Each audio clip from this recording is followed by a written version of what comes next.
Good morning, Green Phonics Group, and welcome to the last session of the week.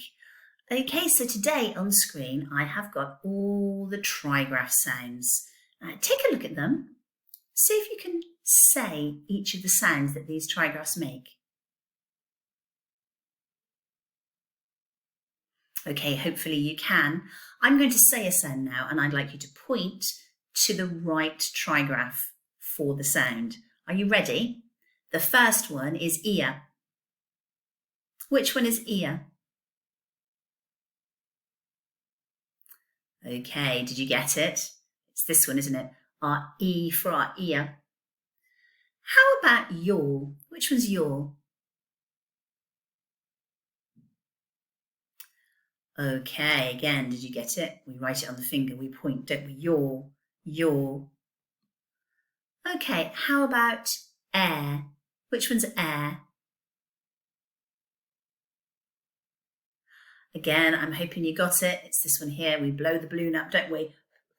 We blow the balloon up, so we've got a big A at the front of our word. And I. Which one is I?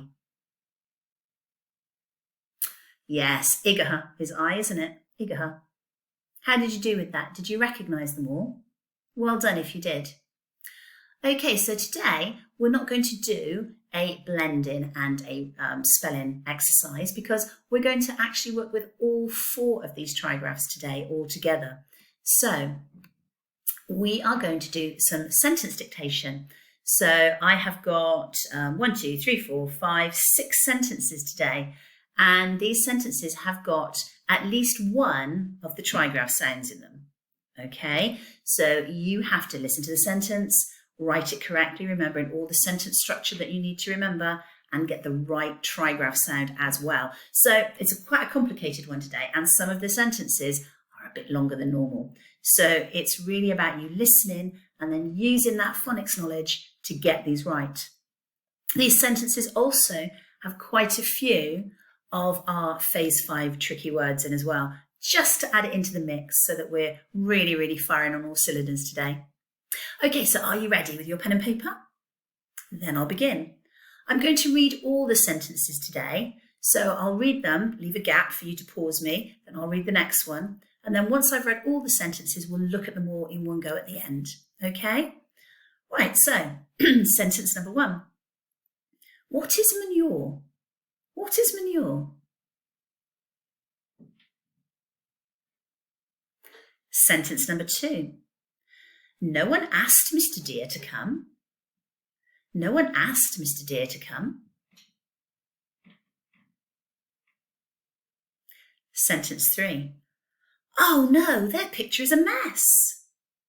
Oh no, their picture is a mess. Sentence number 4. Mrs. Fairfoot looked at the fresh spearmint. Mrs. Fairfoot looked at the fresh spearmint. Sentence number 5.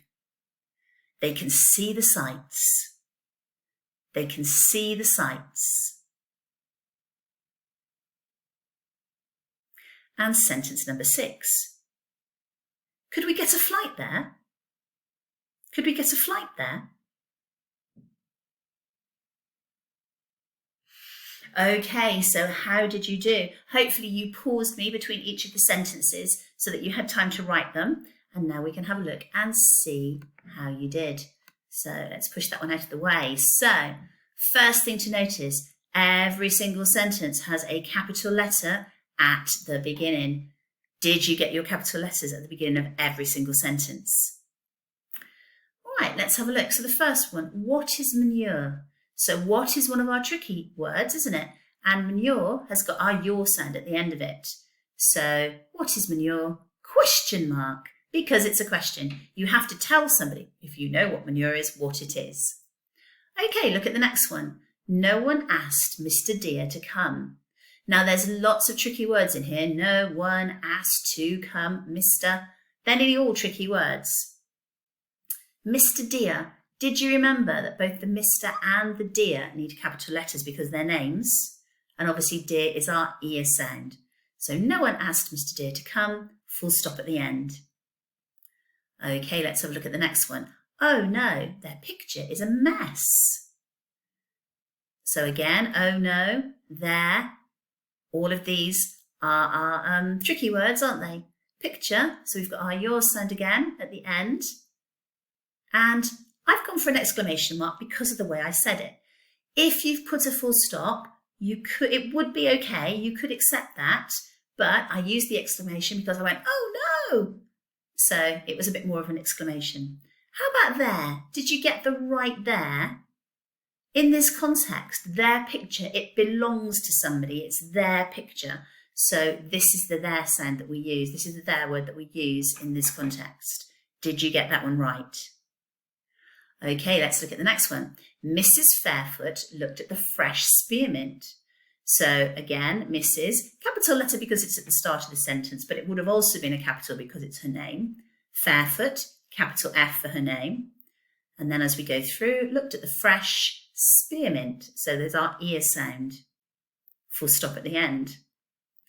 Okay, moving on down. They can see the sights. So we've got our I sound here, haven't we? They can see the sights. Full stop at the end. Quite a simple one, that one. Hopefully you got that one correct. And then finally, could we get a flight there? So again, our tricky words, could and we. And there, our tricky word as well. Flight has got our I sound in it. And it's a question because you need to say, yes, you could get a flight there. Or no, you couldn't get a flight there. So it is a question. Do you notice it's the other there sound, the other there word though? Because now we're talking about a place. Could we get a flight there? Could we go to that place? So it's a different spelling of the there word. Now, take a look at your sentences, check what you did right and what maybe you need to get better for next time, because these were tricky sentences. So I would be amazingly impressed if you got all of these things right. Now, let's specifically look at our theirs. Did you get those correct? Did you know which there to put in the right place?